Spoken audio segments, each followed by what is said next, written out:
Colonel Sophia Qureshi को लेकर के भाजपा के मंत्री ने जिस तरीके का गंदा, घटिया और घिनौना बयान दिया, उसके बाद में चाहिए तो यह था कि प्रधानमंत्री नरेंद्र मोदी उनका इस्तीफा मांग लेते और अपनी सरकार से, राज्य सरकार से कहते कि इसके खिलाफ सख्त कार्रवाई करो। लेकिन यह सब कुछ नहीं हुआ और अब इसके बाद में प्रधानमंत्री नरेंद्र मोदी को आंखें दिखाई जा रही है। खुद एनडीए का कुनबा ही अब नरेंद्र मोदी को सीख देने पर लगा है। भारतीय जनता पार्टी के अध्यक्ष जेपी नड्डा को बताया जा रहा है कि तुम्हारी हैसियत क्या है। चिराग पासवान, एनडीए के अहम सहयोगी चिराग पासवान, उनका एक स्टेटमेंट बहुत वायरल हो रहा है। इस स्टेटमेंट पर बात करेंगे और चिराग पासवान को वाकई दाद देनी चाहिए इतनी बड़ी बात कहने के लिए। दूसरी बड़ी खबर यह कि माफी नामंजूर कर दी सुप्रीम कोर्ट ने, एसआईटी बना दी, उस पर भी बात करेंगे। लेकिन सबसे पहले चिराग पासवान का यह बयान देखिए। चिराग पासवान का यह बयान और वाकई काबिल तारीफ है, इसकी सराहना की जानी चाहिए। चिराग पासवान ने कहा कि कर्नल सोफिया कुरैशी पर हमें गर्व है। अगर विजय शाह मेरी पार्टी में होता तो उम्र भर के लिए, यानी हमेशा के लिए, उसको निकाल देता। यह अपने आप में बहुत बड़ी बात है। जहां पर भारतीय जनता पार्टी, जो दुनिया की नंबर 1 पार्टी होने का दावा करती है, वो अपने एक नेता की, एक मंत्री की, उनका इस्तीफा नहीं ले पा रही है, उनको पार्टी से बाहर नहीं कर पा रही है। और वहीं पर एक छोटी सी पार्टी का नेता आकर के वो ये कहने के लिए तैयार है कि अगर ये मेरी पार्टी का नेता होता तो इसको उम्र भर के लिए पार्टी से निकाल देता। ये बहुत बड़ी बात हो जाती है। राजनीति में आप कहें और उसको अप्लाई करें, यह बात भी हर बार सही नहीं होती है, लेकिन कम से कम कहा तो जाए ही, और कम से कम जो कहा है उसकी सराहना भी होनी चाहिए। चिराग पासवान ने इतनी बात कह दी, क्या जेपी नड्डा में इतनी हिम्मत नहीं कि वो विजय शाह का इस्तीफा लेकर के कह दें कि हां, हमारी पार्टी में विजय शाह था, लेकिन विजय शाह जैसे लोगों का हमारी पार्टी में कोई स्थान नहीं हो सकता है।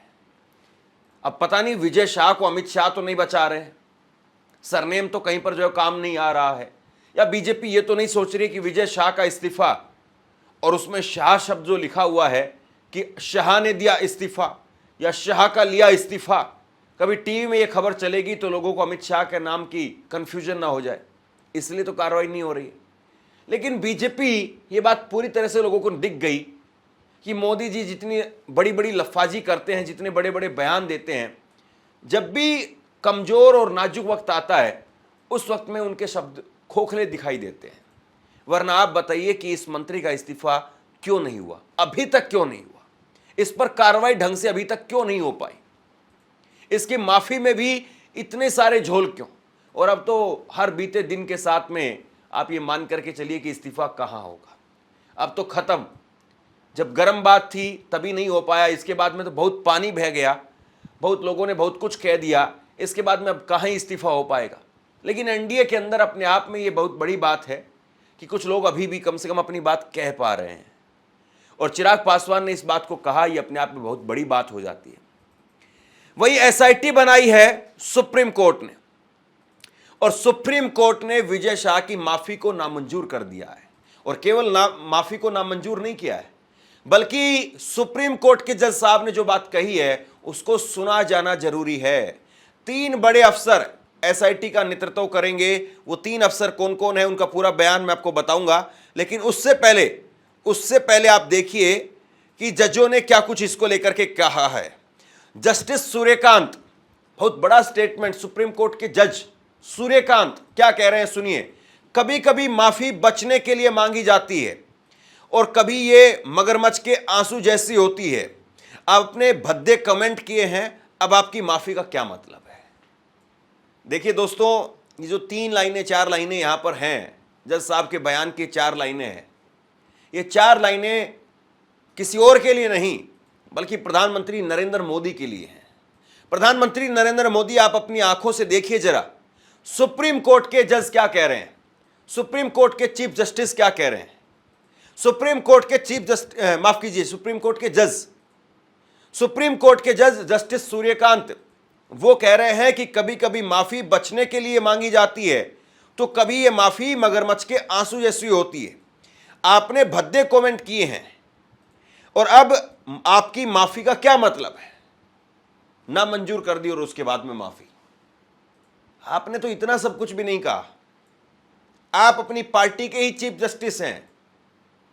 आपकी पार्टी के अंदर अगर कोई गलत कर रहा है, उसको सही करना, दुरुस्त करना, वो आपके हाथ की बात है। आप उसको कर सकते हैं। कोई हैसियत नहीं है, कोई औकात नहीं है विजय शाह की आपके सामने।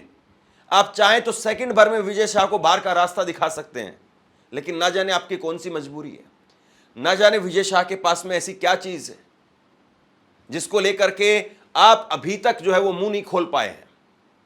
10 दिन से ऊपर का वक्त हो गया और विजय शाह पर प्रधानमंत्री का कोई कमेंट नहीं है, कोई प्रतिक्रिया नहीं है, और ऊपर लेवल से उनके खिलाफ में कुछ दिखाई नहीं देता है। अंदर खाने उनको बचाने के लिए क्या कुछ किया गया पता नहीं।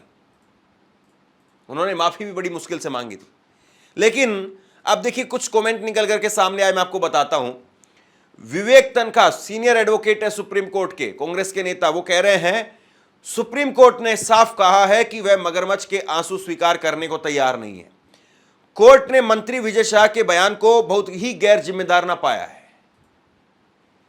इसके बाद में जीतू पटवारी कांग्रेस अध्यक्ष, उनकी तरफ से कहा गया है कि मत के मद में, यानी बीजेपी ये सोचती है कि अब हम प्रचंड बहुमत में हैं।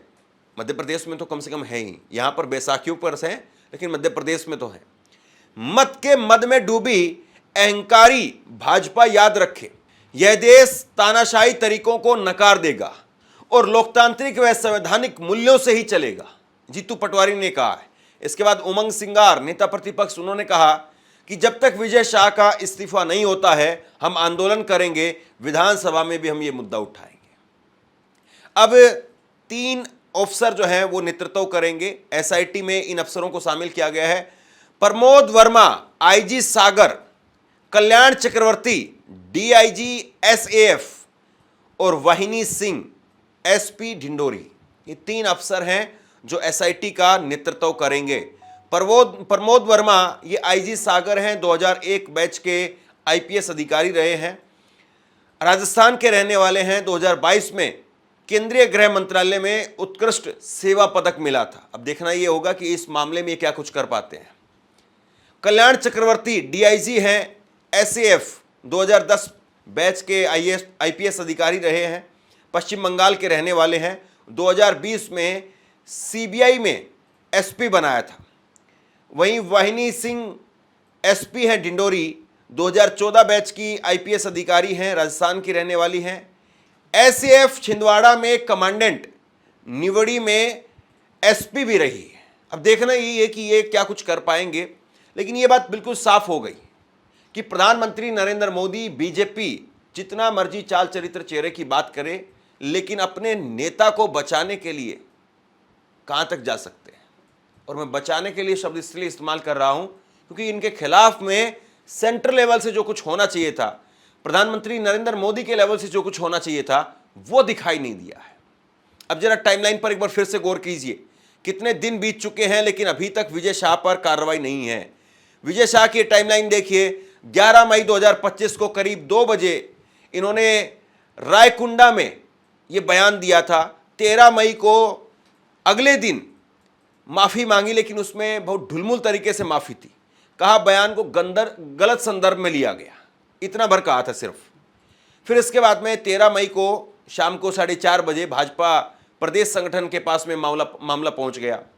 13 मई को ही शाम को 7 बजे विजय शाह भाजपा अध्यक्ष के बंगले पर पहुंचे और वहां पर अपनी सफाई दी। फिर 13 मई को रात को 10 बजे कर्नल सोफिया के परिजन से भाजपा के नेताओं ने मुलाकात की। 14 मई को कांग्रेस ने दिन भर प्रदर्शन किया। 14 मई को दोपहर में हाईकोर्ट ने संज्ञान लिया, एफआईआर के निर्देश दिए। 14 मई को ही रात 11 बजे इंदौर के मानपुर थाने में विजय शाह के खिलाफ एफआईआर दर्ज हुई। फिर 15 मई को हाईकोर्ट ने विजय शाह पर दर्ज एफआईआर की भाषा पर नाराजगी जताई। 16 मई को विजय शाह ने एफआईआर के हाईकोर्ट के आदेश पर सुप्रीम कोर्ट में चुनौती दी। 16 मई को सुप्रीम कोर्ट ने शाह की याचिका पर सुनवाई की। अगली सुनवाई की तारीख 19 मई तय की और 19 मई को सुप्रीम कोर्ट ने शाह की माफी खारिज कर दी, गिरफ्तारी पर रोक लगाई, 3 सदस्यीय एसआईटी गठित कर दी और अगली सुनवाई 28 तारीख को होनी है। अब इतना सब कुछ बोलते बोलते मेरा गला बैठ गया, लेकिन आप देखिए कि किस तरीके से काम किया जा रहा है। एक तरफ ये विजय शाह है, विजय शाह पर इतना लंबा चौड़ा ज्ञान मुझे देना पड़ रहा है, आपको बताना पड़ रहा है कि ये सारी चीजें हो चुकी हैं, लेकिन जो मेन चीज है इनकी गिरफ्तारी, इनका इस्तीफा, वो नहीं हो पाया। और दूसरी तरफ प्रोफेसर अली खान महमूदाबाद, उनकी झट से गिरफ्तारी हो जाती है, झट से गिरफ्तारी। और आज 14 दिन की जेल पर, 14 दिन की न्यायिक हिरासत पर जो उनको भेज दिया गया है। एक तरफ भाजपा का मंत्री है और दूसरी तरफ प्रोफेसर अली खान है। नाम में कितना अंतर है ना साहब, विजय शाह और प्रोफेसर अली खान। अली खान जो है वो 14 दिन के लिए, 2 दिन की पहले वो हिरासत में रह चुके हैं और अब 14 दिन की और न्यायिक हिरासत में आज उनको भेज दिया गया। उनको 14 दिन की न्यायिक हिरासत में हरियाणा के सोनीपत की लोअर कोर्ट ने भेजा है। कायदे से चाहते तो हो सकता है कि उनको एफआईआर जो है वो खारिज करने की बात कह सकते थे कि इसमें कुछ दम है वाली बात नहीं है। इन्होंने जो पोस्ट की थी उस पोस्ट में कुछ भी आपत्तिजनक दिखाई नहीं दे रहा है, लेकिन वहां पर कोर्ट ने 7 दिन की रिमांड मांगी थी और जज साहब ने 7 दिन की रिमांड नहीं दी, 14 दिन की न्यायिक हिरासत दे दी। और यहां पर क्या हो रहा है, दोनों ही भाजपा के डबल इंजन की सरकार है। एक तरफ भाजपा की डबल इंजन की सरकार में एक प्रोफेसर अली खान जिसका नाम है वो टिप्पणी करता है, जेल चला जाता है, और दूसरी तरफ भाजपा की सरकार में भाजपा का ही मंत्री वो टिप्पणी नहीं, एक गंदा घिनौना बयान देता है और उसके बाद में अभी तक मजे से रह रहा है, कोई दिक्कत नहीं। यही है भाजपा डबल इंजन और यही है नाम का अंतर। वरना आप बताइए कि दोनों के बयान, हालांकि एक बयान में, प्रोफेसर साहब के बयान में कोई आपत्तिजनक चीज नहीं है जिसपे भाजपा के लोग सवाल नहीं उठा पा रहे हैं, और दूसरी तरफ जिसको लेकर के देश में, दुनिया में चारों तरफ थुथु हुई, उसका इस्तीफा नहीं लिया गया और अपने लोग, खुद के लोग बोलने लगे हैं। चिराग पासवान कह रहे हैं कि मैं उम्र भर के लिए पार्टी से निकाल देता। मोदी जी 56 इंच की छाती कब दिखाएंगे, कब विजय शाह को पार्टी से बाहर करेंगे, कब इस्तीफा लेंगे? कभी ये मोदी जी की 56 इंच की छाती दिखेगी या सिर्फ बात बात के लिए है, बोलने के लिए है, भाषण में 56 इंच की छाती है, या कायदे से सच में है भी? नीचे कमेंट बॉक्स में आप लोग बताइए आप क्या सोचते हैं। इस वीडियो को शेयर कीजिए। धन्यवाद।